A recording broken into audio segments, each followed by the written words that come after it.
Who are you working for in your life? We're going to get into this idea of it's a waste beating the other guy when we come right back.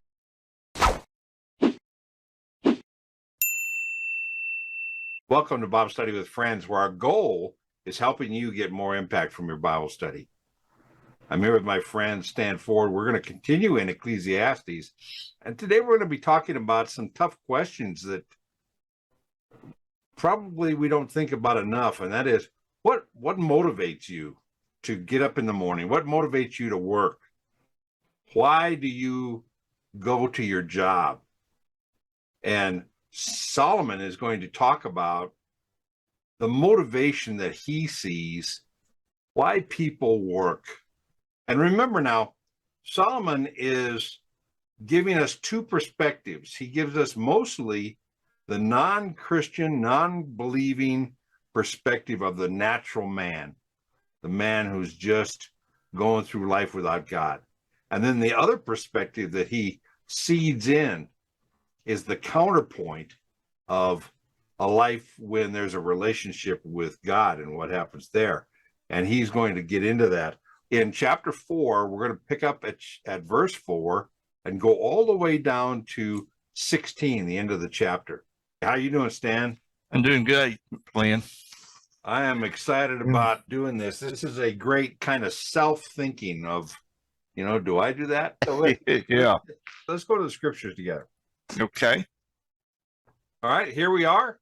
Chapter 4, verse 4, where he starts this out right away. He says, I have seen. I remember when Solomon was talking of the natural perspective of things, he uses this term, I saw, I did, I learned, it's that same thing. And he's opening it up there.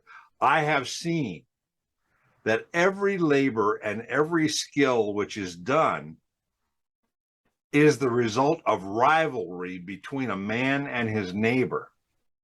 This too is vanity and striving after wind.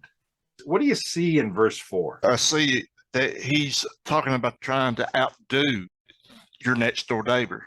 Yeah. It's he bought a new car, so I'm going to buy a new car and a new truck. Yeah. So to speak, competition. We talked about this, that it's really a waste in beating the other guy. And it could be at your job that the whole reason you go is to get the promotion instead of that other guy, or to show that other guy that you're better at your job, or whatever it is. This rivalry between a man and his neighbor, that goes to this old saying of keeping up with the Joneses. Yeah. I want a house because they got a house. I want a car because they got a new car. And it's this constant. Dave Ramsey has this thing that he says that going into debt is to impress people that you don't even know, or people you don't even like, and with stuff you don't even need. But it's this idea of this rivalry of, I've got to have that new thing, that new phone, the new whatever. Yeah. Because I want to beat my neighbor to it. And the thing about it is, Solomon saying it's striving after the wind. You're never going to catch it, because there's always going to be someone that's going to have more than you. Yeah, that's just a fact. There's always going to be someone going to outdo you. And the advertising world gets this, and they understand. So they'll say things like, be the first to own this new toy. Yeah. Be the first on your block to, and that's all this going to this motivation of, I want to beat the other guy, beat my neighbor, beat my whatever it is. Yeah. And he says that's vanity. And then he goes into verse 5, the fool folds his hands and consumes his own flesh. So that's interesting. He's not saying that we shouldn't work, because he said a fool is a guy who doesn't work. Yeah. In Proverbs 6 through 11, it talks about a little rest, a little folding of the hands, and he calls that foolish, because a robber will come in and take everything you own if you're not working. So he's not saying that you shouldn't work. He's questioning your motives for working. Yeah. And he says, one hand full of rest is better than two fists full of labor and striving after wind. In other words, if you're just working, and I know, guys, we talk about the side hustle. I got a full-time job, then I got a side hustle, maybe two, because I'm trying to make some extra bucks, because I'm trying to get that new whatever it is. And this striving. And as a result, and I've known pastors who are so busy with the work of the ministry that they never rest. And that violates a command God gave that said, take a Sabbath, rest. Yeah. I want you to rest. And he says, a handful of rest is better than two fistfuls of labor that are chasing the dream. That making sense, what he's saying? Yeah. Hey, so just be content with what you have. Be content. We all have to work. We all have to make a living. Yeah. But the drive behind our living shouldn't be this drive to, I'm going up the ladder and I'm putting people behind me and I'm chasing the dream. Yeah. I had a gentleman ask me a question one time. He said, do you work to live or do you live to work? Right. Yeah. And that just arguing of that, the guy who lives to work. Yeah. And we've known guys that work themselves to death. Yeah. They're older guys and they just never take it easy. They never rest and they work themselves to death, all for striving after wind. Yeah. I was thinking, I worked for a large manufacturing corporation and the gentleman sold out to a well-known, another gentleman. If I called his name, everybody know who he is, but he sold out in his 80s and he now has started another company because he wants to outdo the company he outsold. He sold out too. And he's in his 90s and no contentment there. He's always striving for that next goal. I guarantee you, if you talk to him, he'd say, I'm going to show that guy how to do it. He's doing it wrong. And I'm going to show that guy. I'm going to beat him as his own game. Even the guy who bought my own company, I'm going to make a company just to show that guy up. Yeah. I talked to a gentleman. He said he has an axe to grind with him. Yeah. And it's like, that's a motivation. That's a motivation that Solomon sees in this rivalry. And he says this rivalry leads to people that work, and people fall into two categories. Either they don't work and they're fools because they don't work, or they're fools because they only work. Yeah. And he said, your motivation should be, I work to live and I'm working, but I'm going to take some time and rest so that I can continue to work. Now, he's going to continue with this motivation of why work. Let's look at verse 7. He says, then I looked again at vanity under the sun. What's a waste? Yeah. There was a certain man without a dependent, having neither a son nor a brother. Yet there was no end to all his labor. Indeed, his eyes were not satisfied with riches, and he never asked, for what am I laboring and depriving myself of pleasure? This too is vanity and a grievous task. Now that'd be that guy who sold, he had money, and yet he was motivated to just continually work and probably worked himself right into the grave. But he says here, he says there was a guy who, and this is key, he didn't have a brother, and yet he worked like a dog and depriving himself of taking it easy, no pleasure. I'm too busy working. Yeah. And he says this too is vanity. Now, Solomon is starting to take us into why work when all you're doing is working for, earlier on in the book of Ecclesiastes, he says, you're working for somebody who's going to inherit, who doesn't even care about what you've been doing. And it's a waste because they're going to inherit it and blow it off. It's like they're going to spend that money. Kids that are born into these rich families, they don't care about the family business, they care about spending the money. Yeah. And that's laboring because there's nobody to labor with and there's nobody to labor for. Yeah. That's interesting because right after that, he goes into verse 9.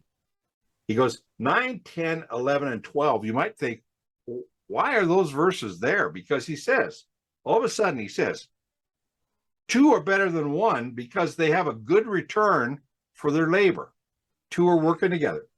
For if either of them falls, the other one will lift up his companion. But woe to the one who falls when there is not another to lift him up. Yeah. Furthermore, if two lay down together, they keep warm. There's a mutual benefit. How can one be warm alone? And if one can overpower him who is alone, two can resist him.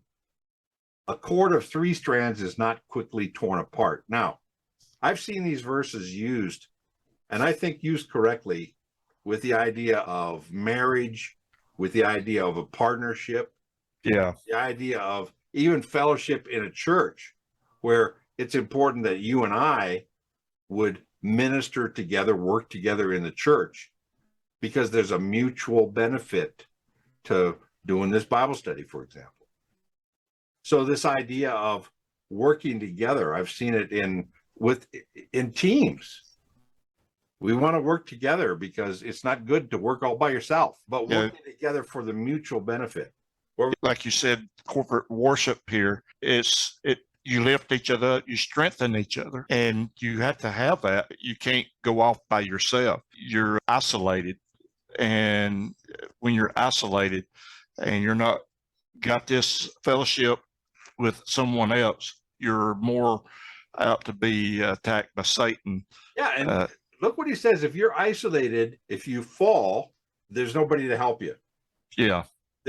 If you're cold and you're isolated, there's nobody to warm you.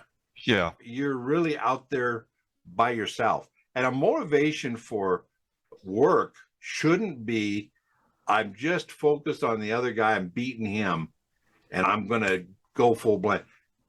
Solomon is making the point is there should be someone to work with and work for. Yeah. And then he goes right into, one other point he makes, and this is where we see from verse 9 to verse 12, you notice there's nothing vanity. Yeah. He doesn't say anything about this working together with somebody, or working for somebody is vanity. He doesn't say that at all. This is the way to go, is what he's saying. And at the very end, in verse 12, he has a very interesting little deal I want to talk about. He says at the end, a cord of 3 strands is not quickly torn apart. Now, he's been talking about one other person. So me and another person working together and working for a common benefit, there's 2. So what's the 3 cords? The third cord's the Lord. Yes. And I think this is where Solomon is showing that spiritual side. Yeah. If you have somebody to work with and work for, and you have the Lord in your life, that makes a cord of 3. Yeah, exactly. That's one of the reasons why I have in my bracelets, I have this bracelet right here to remind me it's a cord of 3, and it's twisted together into a single unit. And it reminds me that my wife and I and the Lord make a strong cord. Yeah, I was thinking about this week about the marriage, the cord, the strand of 3. Marriage is hard. You got 2 individuals who have different personalities. You have similar likes, but you have opposites too of your personalities. And it makes you wonder how people make it in their marriage without that third person. That's right. And they don't. And Christians who don't get this, that the Lord is an integral part of their marriage, can end up just as messed up as people that are not, because Solomon is making this point. If you're in a marriage and you're working for yourself instead of working for the marriage. And I know guys that say, I should spend time with the family, but I got to go to work. And I got to go to work because we got to get better. We got to get, keeping up with the Joneses kind of thing. And they never rest. They never spend time with their family. And that's not what he's talking about here. Yeah. It makes you wonder who would rather have a strong marriage than have those possessions that you're having to spend so much time laboring for. And I think that will be Solomon's conclusion also in asking ourselves, what motivates me to get up and go to work? Is there a team feeling of I'm working to provide for my family and I'm working to provide some rest for me and my family? Taking vacations and that sort of thing as a family is a benefit that is important because it helps you if you fall, your family's there. It helps you if you get cold, your family's there. And that same sort of thing with a church family, with fellowship in a church family. So it's this idea of working with and for someone else. And if my focus is not beating that other guy, but my focus is helping my partner and helping my associate for his benefit and my benefit, that's a great perspective. And that's a strong chord, especially when we add in the Lord to make a three-pronged chord. Yeah. Then he gives us an example. And I want us to, because here again, if you're just reading through this and you're not paying attention, there's another set of verses that are strange. Yeah. In verse 13, he says, a poor yet wise lad is better than an old and foolish king who no longer knows how to receive instruction. For he has come out of prison to become king, even though he was born poor in his kingdom. What he's talking about here is his own personal experience. His dad came out of nowhere, was a poor kid, was a shepherd boy, and became king in Israel. And Solomon inherits that role. And he is wise. He asks the Lord for wisdom, and God gives him wisdom. But he says, I've got to a point where when I was older, I thought I knew it all. And so I couldn't take any more instruction. Instead of staying that young kid who was interested in growing, I became an old king and I didn't know how to learn anything because I thought I knew it all. Yeah. And he says, and I know that when I inherited it from my dad, people thronged to me. He says, I have seen all the, in verse 15, I have seen all the living under the sun throng to the side of the second lad, that's him. Yeah. Who replaces him. That's David. So I replaced David and I saw, man, people came from all over the place. Now let's look at verse 16, the last verse, because this is his conclusion of this personal episode. There is no end to all the people, to all who were before them, and even the ones who will come later. So he says, all these people, when I inherited from my dad, all these people came and said, oh man, you're great, you're great, you're great. There's no end to them.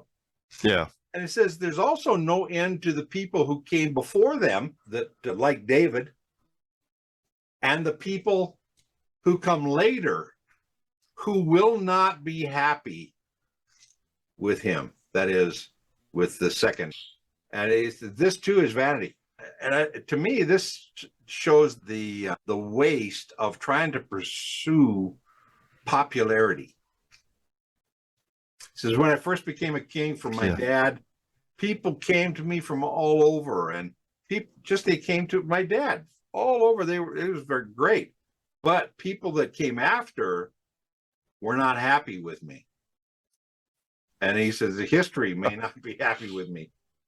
He said, but this is striving after wind. This is vanity. This is a waste to worry about the popularity from the people instead of just going about your job and working with and for a partner. Yeah. I think that this is real prevalent for today, these verses. We see that where materialism has taken over a lot of the marriages and people striving for it. And Solomon in his day is even saying, hey, it's all vanity. You're chasing after the wind. You're never going to be satisfied. And even if you're working for future generations, but future generations that don't have any interest in what you're doing. Yeah. It's a waste. Yeah. It's vanity. And so we really see Solomon challenging us to think about why we do what we do. What gets you up in the morning? What motivates you to go to your job? What motivates you to work? Why do you work? Those are tough questions to ask yourself. What's my real motivation? And do I have a life partner in a wife? Or do I have a partner in fellowship, even another Christian?